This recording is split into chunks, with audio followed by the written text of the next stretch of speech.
என்னால முடிஞ்ச அளவுக்கு நான் பண்ணுவேன். என் ஃப்ரெண்டு ஒரு பர்த்டே வருது அந்த மாசம்.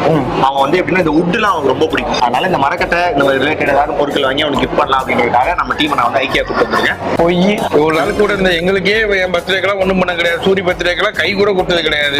இவன் பர்த்டேக்கு நீ ஒருத்தனுக்கு பண்றியா? நான் எனக்கு பண்ணா பண்ணுவேன். எனக்கு ஏதாவது பண்ணிக்கலாம் என் பர்த்டேக்கு. தெரிஞ்சுக்கிட்டேன் உலகம் புரிஞ்சுக்கிட்டேன் கண்மணி. உங்க ஸ்ரீலங்கா ஃபிளைட்ல கூட்டு போன பிசினஸ் கிளாஸ்ல என்ன பண்ணல எங்களுக்கு? அதான் அது இப்பதான் இப்ப அடுத்த வருஷம் உங்களுக்கு தம்பி சிறப்பா பண்ணுவேன்ல. என்ன பண்ணுவேன்? பண்ணுவேன். உங்களுக்கு என்ன பண்ணணும் சொல்லுங்க. என்ன பண்ணிருக்க முதல் 4 வருஷமா என் கூட இருக்கு. கண்டிப்பா உங்களுக்கு வராத கிஃப்ட் இருந்திருக்காது இந்த பிறந்த நாள்ல. எத்தனையோ பிறந்த நாள் நீ என்ன வாங்கி தந்த? வராத கிஃப்ட் வந்த கிஃப்ட் இதை கேட்கல. நீ இது வரைக்கும் என்ன வாங்கி தந்திருக்க? ஒரு அண்ணனா என்ன மதிச்சிருப்பியா? நீ எவ்வளவு ரெஸ்பெக்ட்னா என்ன வாங்கி தந்த? வீட்டு வாசல்லே உங்க போட்டோ வைக்கலாமா? நானும் பேசிட்டு இருக்கோம். ஆண்களுக்கு கொஸ்டின் வீட்டு வாசல்ல வச்சு நச்சிக்கப்படுத்த இவனும் கபாரும் பிளான் பண்றாங்க. ஆனா இவன் அதை பண்ணுவான். எனக்கு